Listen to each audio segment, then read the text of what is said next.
नमस्कार। आकाशवाणी जयपुर अजमेर से प्रस्तुत हैं प्रादेशिक समाचार।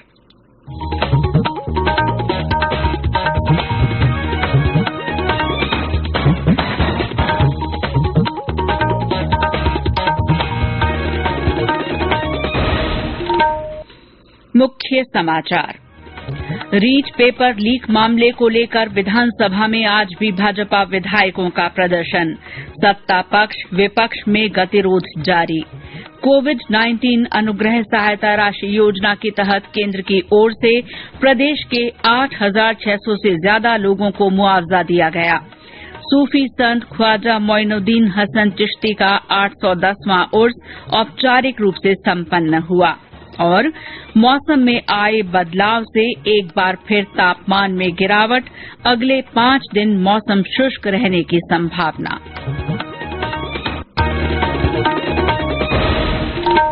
समाचारों के साथ मैं शीला चावला। कोरोना वायरस के नए स्वरूप ओमिक्रॉन को देखते हुए आपसे अपील है कि सतर्क रहें और पूर्ण टीकाकरण कराएं। 15 से 18 वर्ष के किशोरों और अन्य लोगों के टीकाकरण में भी मदद करें। सुरक्षित रहने के लिए कृपया 3 सरल उपायों का पालन अवश्य करें। मास्क लगाएं, 2 गज की सुरक्षित दूरी बनाए रखें, हाथ और चेहरा साफ रखें। कोविड से संबंधित किसी भी जानकारी और मार्गदर्शन के लिए राष्ट्रीय हेल्पलाइन नंबर 1075 पर संपर्क करें। और अब समाचार विस्तार से। रीच पेपर लीक मामले को लेकर विधानसभा में आज भी भाजपा विधायकों ने प्रदर्शन किया, जिसके कारण सदन की कार्यवाही में व्यवधान हुआ। सदन की कार्यवाही शुरू होते ही भाजपा सदस्य हाथों में तख्तियां लेकर वेल में आ गए और नारेबाजी करने लगे। शून्यकाल शुरू होते ही स्पीकर ने विपक्ष के सदस्यों से आग्रह किया कि वे संयत व्यवहार करें। उन्होंने कहा कि संसदीय लोकतंत्र में सबको अपनी बात रखने का अधिकार है। पक्ष विपक्ष को मिलकर इस मामले का कोई ऐसा हल निकालना चाहिए ताकि प्रदेश में कभी भी किसी परीक्षा में धांधली या पेपर लीक होने जैसी घटनाएं न हों। प्रतिपक्ष के नेता गुलाब चंद कटारिया ने कहा कि प्रदेश में पेपर लीक करने वाला माफिया गैंग तैयार हो गया है, जो बच्चों का भविष्य खराब कर रहा है। उन्होंने कहा कि इस मामले में कोचिंग सेंटर्स की भी मिली भगत है और कई बड़े लोगों के इशारे पर ये काम हुआ है। उन्होंने कहा कि किसी मंत्री से एसओजी पूछताछ नहीं कर सकते, इसलिए इस मामले की जांच सीबीआई को देना बहुत जरूरी है। कोटा संभाग में प्रशासन गांवों के संग अभियान के अंतर्गत 10,04,000 से ज्यादा पट्टे जारी किए जा चुके हैं। ग्रामीण विकास और पंचायती राज मंत्री रमेश मीणा ने आज विधानसभा में एक प्रश्न के जवाब में बताया कि सबसे ज्यादा करीब 3,19,000 पट्टे 12 जिले में वितरित किए गए हैं। कोटा जिले में 2,89,000 से ज्यादा, झालावाड़ में 2,53,000 से ज्यादा, जबकि बूंदी जिले में 1,42,000 से ज्यादा पट्टे जारी किए गए हैं। उन्होंने बताया कि पट्टों के लिए 10,23,000 से ज्यादा लोगों ने आवेदन किया, जिसमें से करीब 11,000 आवेदन खारिज किए गए। वहीं 5,500 से ज्यादा आवेदन अभी लंबित हैं। केंद्र सरकार की ओर से चलाई जा रही कोविड-19 अनुग्रह सहायता राशि योजना के तहत राज्य में अब तक 8,633 लोगों को मुआवजा राशि दी जा चुकी है। विधानसभा में एक प्रश्न के जवाब में सरकार द्वारा बताया गया कि योजना के तहत अब तक संबंधित विभाग को भुगतान के लिए 9,886 आवेदन मिले हैं। सरकार की ओर से बताया गया कि राज्य सरकार द्वारा चलाई जा रही मुख्यमंत्री कोरोना सहायता योजना के तहत अब तक 11,439 आवेदन प्राप्त हुए हैं।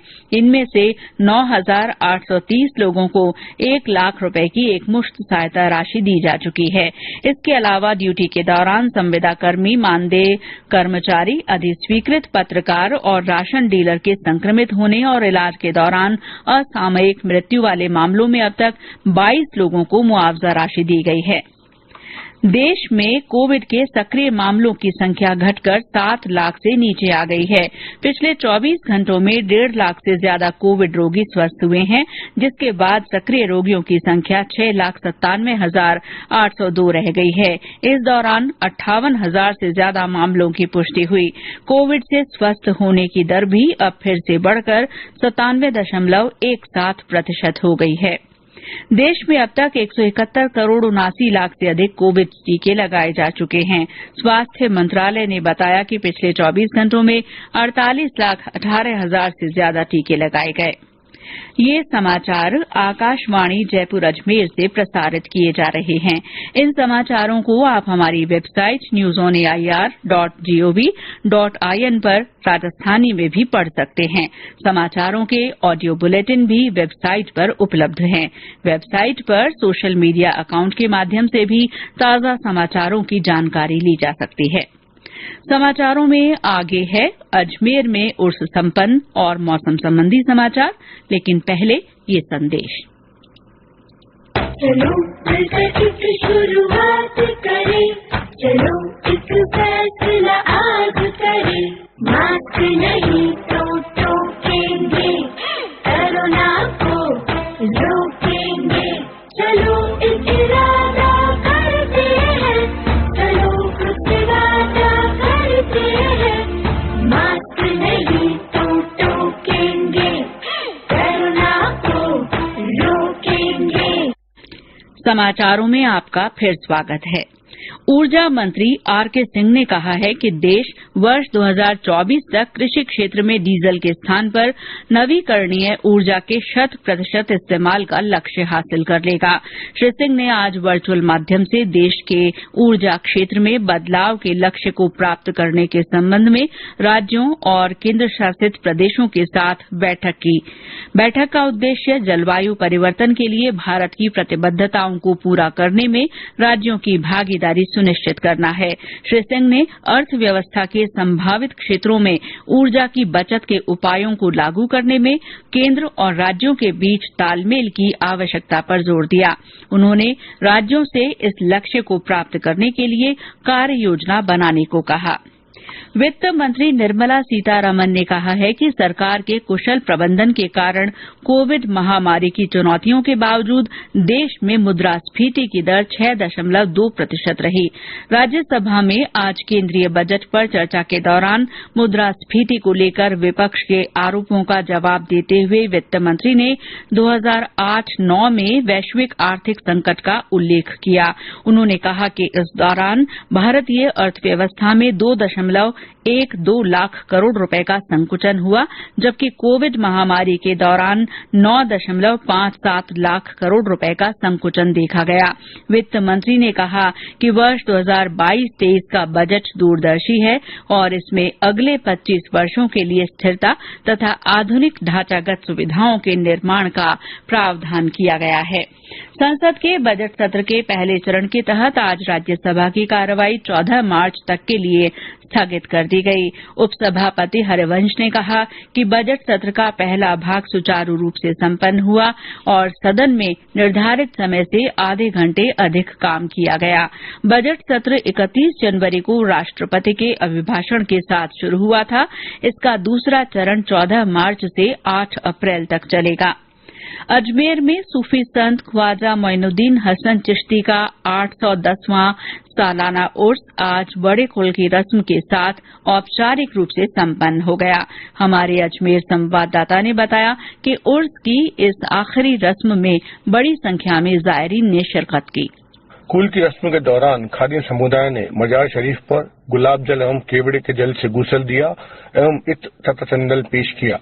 इसके बाद सुबह 8 से 10 बजे तक पूरे दरगाह परिसर को धोया गया एवं खादिमों ने उर्स के शांतिपूर्ण संपन्न होने पर शुक्राना अदा करते हुए दुआ मांगी। इस दौरान उन्होंने एक दूसरे की दस्तारबंदी भी की। इसके साथ ही बुलंद दरवाजे पर फहराया गया उर्स का झंडा भी उतार लिया गया। शुक्रवार होने के कारण दोपहर में बड़ी संख्या में जायरीन ने जुम्मे की नमाज में हिस्सा लिया। ओम माथुर, आकाशवाणी समाचार अजमेर। भरतपुर का स्थापना दिवस समारोह 13 से 19 फरवरी तक आयोजित किया जाएगा। इस दौरान शहर के मंदिरों और ऐतिहासिक स्मारकों पर विशेष रोशनी की जाएगी। समारोह के तहत विभिन्न प्रतियोगिताओं के अलावा सांस्कृतिक कार्यक्रम भी आयोजित होंगे। और अब मौसम। राज्य में मौसम में आए बदलाव के कारण एक बार फिर तापमान में गिरावट हुई है। हालांकि दोपहर में तेज धूप से दिन में सर्दी का असर कम हो गया। सबसे कम 3.9 डिग्री सेल्सियस तापमान चित्तौड़गढ़ में दर्ज किया गया। इसके अलावा करौली में 4.7 डिग्री सेल्सियस, भीलवाड़ा में 5.3, सीकर में 6.5 डिग्री सेल्सियस न्यूनतम तापमान रिकॉर्ड किया गया। कई जिलों में दिन के तापमान में भी 3 से 4 डिग्री सेल्सियस की गिरावट हुई है। इस बीच मौसम विभाग ने अगले 5 दिन मौसम शुष्क रहने की संभावना जताई है। और अंत में मुख्य समाचार एक बार फिर। रीट पेपर लीक मामले को लेकर विधानसभा में आज भी भाजपा विधायकों ने प्रदर्शन किया। इस मामले में सत्ता पक्ष और विपक्ष के बीच गतिरोध जारी है। कोविड-19 अनुग्रह सहायता राशि के तहत केंद्र की ओर से प्रदेश के 8,600 से ज्यादा लोगों को मुआवजा दिया गया। सूफी संत ख्वाजा मोइनुद्दीन हसन चिश्ती का 810वां उर्स औपचारिक रूप से संपन्न हुआ। और मौसम में आए बदलाव से एक बार फिर तापमान में गिरावट हुई है। अगले 5 दिन मौसम शुष्क रहने की संभावना है। इसी के साथ प्रादेशिक समाचार बुलेटिन समाप्त हुआ। नमस्कार।